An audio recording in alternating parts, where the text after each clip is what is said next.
Good morning. Today we will discuss regarding work transfer systems. The transfer mechanism of the automated flow line has following functions. First is it moves the partially completed work parts or assemblies between adjacent station, and second is it also orient and locate the parts in the correct position for processing at each workstation. So part A is parts delivery from station to station. The transfer mechanism of the automated flow line must not only move the partially completed work parts or assemblies between adjacent stations, it must also orient and locate the parts in the correct position for processing each station. Now, the general methods of transporting workpieces on flow lines can be classified into following three categories. First is continuous transfer, second is intermittent or synchronous transfer, and third is asynchronous or power and free transfer. The most appropriate type of transport system for a given application depends on such factors as the types of operation to be performed, the number of stations on the line, the weight and size of the work parts, whether manual stations are included on the line, production rate requirements, and balancing the various process times on the line. Now, the first category in parts delivery from station to station. So, in a work transfer system, there are two parts. First is parts delivery from station to station, and second part is parts delivery at workstations for assembly. Now, we will see the first part, that is parts delivery from station to station. It has three categories: continuous transfer, intermittent transfer, and asynchronous transfer. So, the first category, it is continuous transfer.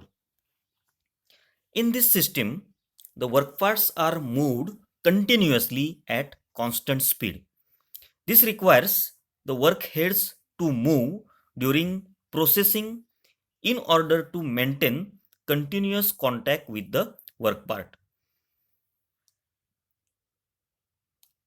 Example: manual assembly operations where the human operator moves with the moving flow line and complete relatively simple automatic assembly task.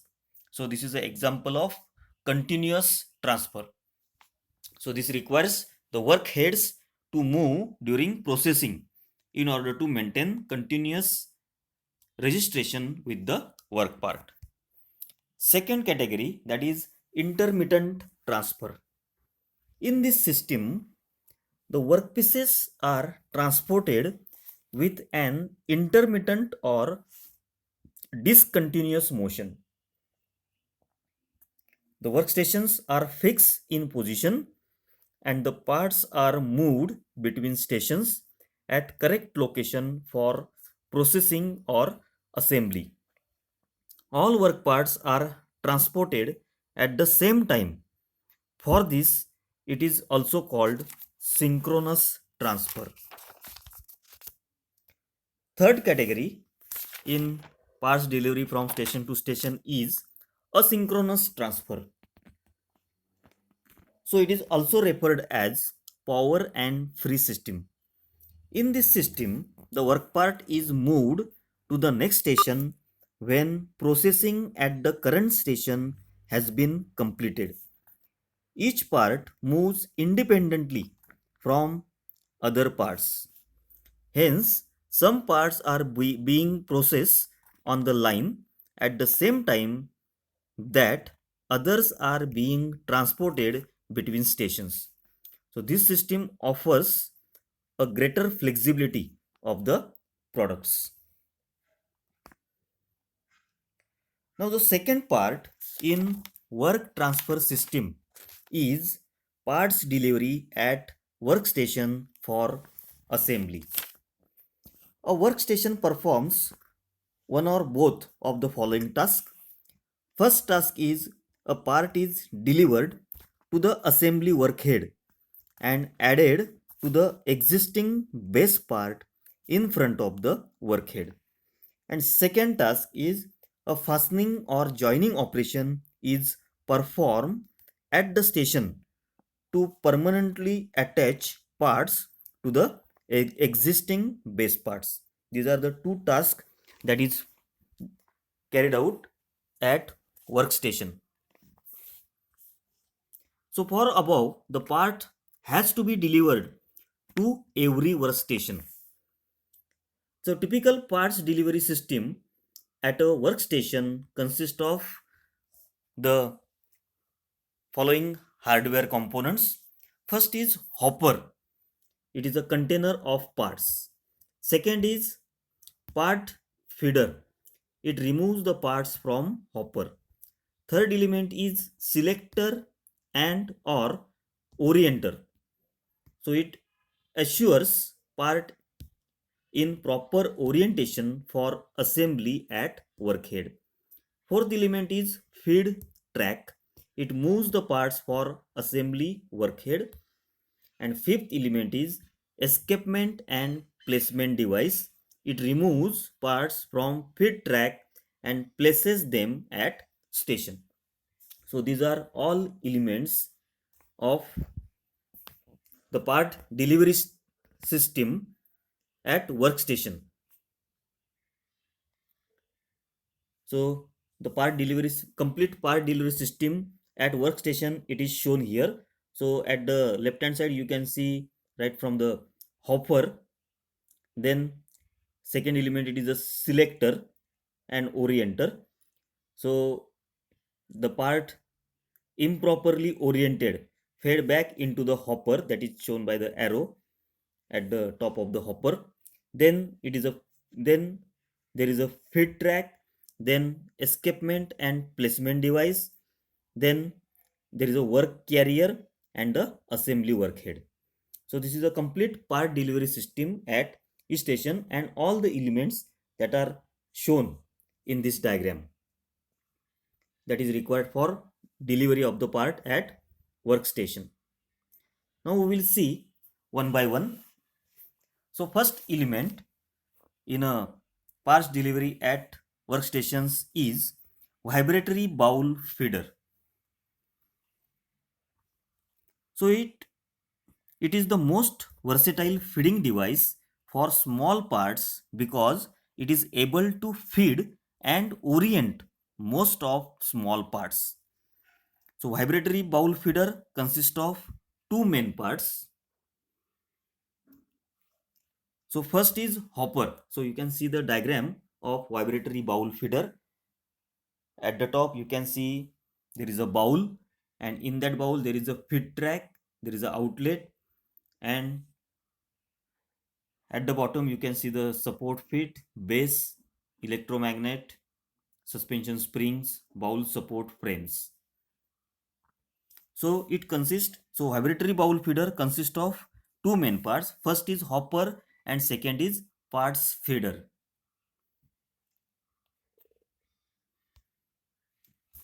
So hopper, first part is hopper. This is the container into which the components are loaded at the workstation. A separate hopper is used for each component type. The components are usually loaded into the hopper in bulk. This means that the parts are randomly oriented in the hopper. And second part of vibratory bowl feeder is parts feeder. So this is a mechanism that removes the components from the hopper one at a time for delivery to the assembly workhead. The hopper and the parts feeder are often combined into one operating mechanism. So vibratory bowl feeder consists of two elements. So first is hopper and second is part feeder. So you can see in a diagram. So another diagram of vibratory bowl feeder, it is shown. It is an actual diagram of vibratory bowl feeder. So you can see there is a, at the top there is a hopper, and into the hopper there is a part feeder system. Then second element of the part delivery system at workstation is the selector and or orienter. So these elements of the delivery system establish the proper orientation of the components from the assembly workhead. A selector is a device that acts as a filter, permitting only parts in the correct orientation to pass through. Incorrectly oriented parts are rejected back into the hopper. So you can see there is a selector, diagram A it is a selector, and diagram B it is a orienter. So the function of selector, it acts as a filter, permitting only parts in the correct orientation to pass through. So you can see in the diagram there is a wiper blade that is used to wipe upright or stack parts back into the hopper. And there is a one more arrangement that is made, that is a cutout, that is used to drop cup shaped parts facing down back into the hopper, and that parts that goes into the feed track. So wiper blade that is used for to wipe upright parts back into the hopper. So that is used for the correct orientation of the parts to pass through, and incorrectly oriented parts that are rejected back into the hopper. So this system it is placed inside the hopper. Then orienter.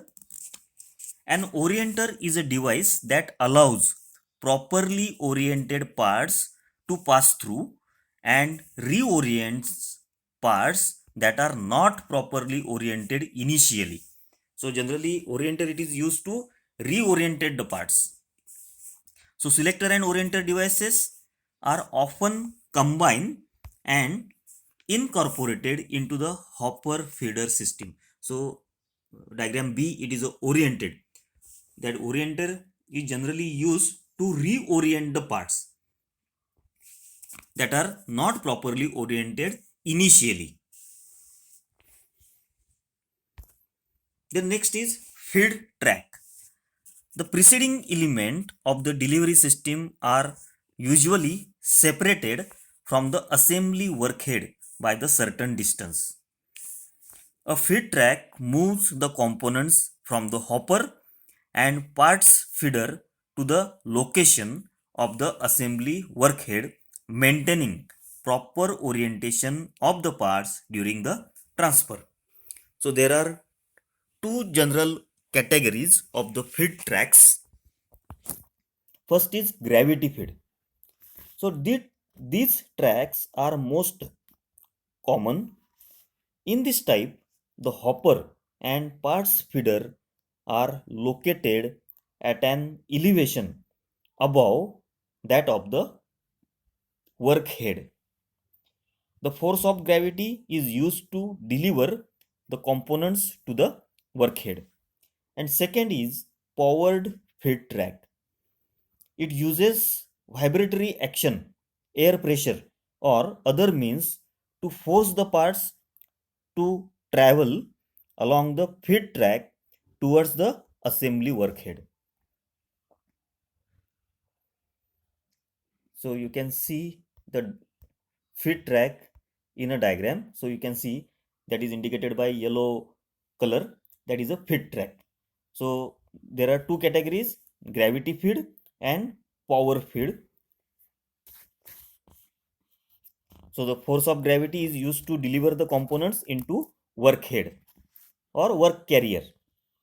And second, that is it uses vibratory action, air pressure, or other means to force the parts to travel along the feed track towards the assembly workhead. So these are two systems that are used to feed the part at work carrier or assembly workhead.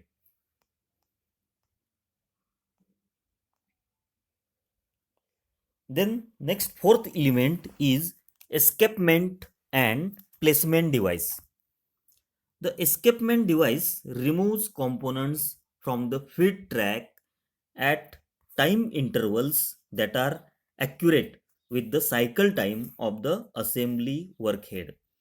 The placement device physically places the component in the correct location at the workstation for assembly operation. So these elements are sometimes combined into a single operating mechanism. So escapement device that removes parts from feed track at time intervals that are consistent with the cycle time of the assembly workhead, and placement device that physically places the parts in the correct location at the assembly workstation. So you can see in the diagram escapement and placement device. First is horizontal device. So horizontal device, there is a horizontal delivery. So parts that are shown in a feed track, and there is a rotating indexing table.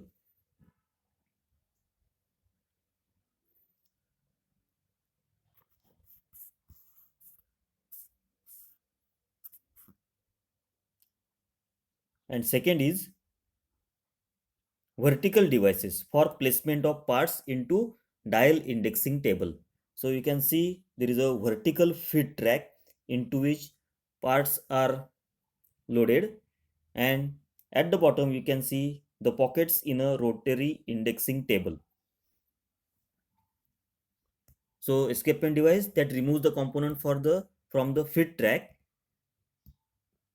and placement device physically places the component in a correct location at workstation for assembly operation. So these are the two diagrams. One is horizontal device, that is a horizontal placement, and vertical delivery. Second is vertical delivery. Then another diagram that is for escapement and placement device is escapement of rivet shaped parts actuated by work carriers. So you can see in a diagram there is a spring blade escapement feed track that is shown by the yellow color, and the parts that are inside the feed track, and at the bottom there is a work carrier.